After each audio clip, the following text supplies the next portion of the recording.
the series expands Hawkeye's story essentially by starting off with Disney Plus and putting it into the streaming world where we're not telling a 2-hour story, we're telling a 6-hour story. So it's 6 hours of cinema.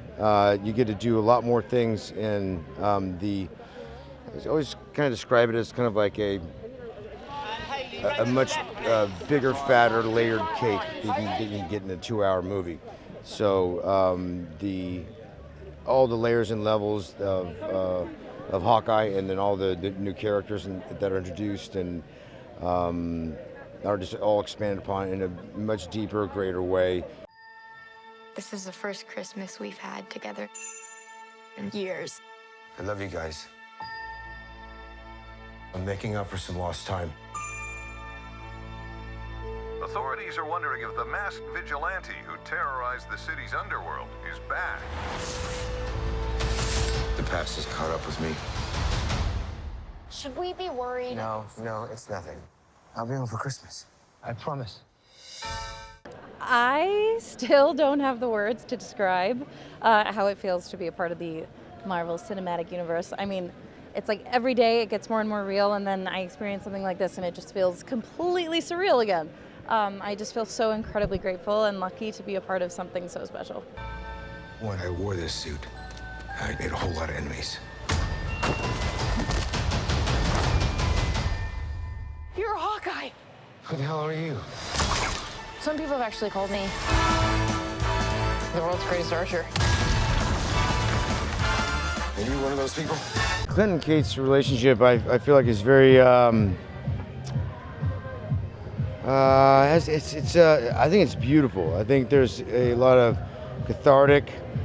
I think it's splintered in the beginning as an obstacle from Clint's perspective, and then turns into this is in-house stuff. So I can kind of go into where it ends up. You know, it ends up being like one of the most or more important relationships that Clint has.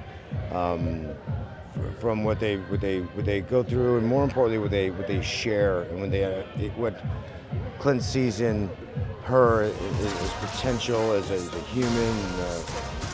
I don't know. To me, I really resonated to that. I think Kate Bishop makes Clint Barton better, and vice versa. You know, I really don't know where to begin when it comes to Kate Bishop. She is such a go-getter. She's such a doer. She's an overachiever. She's very ambitious and very full of energy and has a great sense of humor. And she is faced with her lifelong idol, Hawkeye, and becomes, well, his partner, whether or not he's willing to admit it.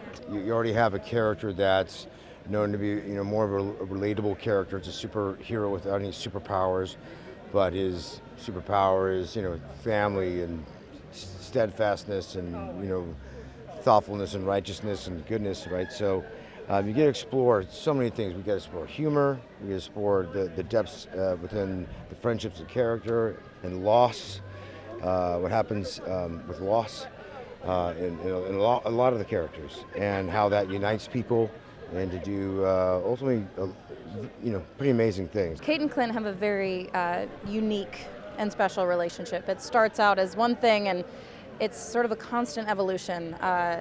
And I mentioned they sort of end in this partnership. It starts out as a mentorship, and even before then, it's just Kate fangirling over Hawkeye. But there's a mutual respect and love that they have for each other that is so special.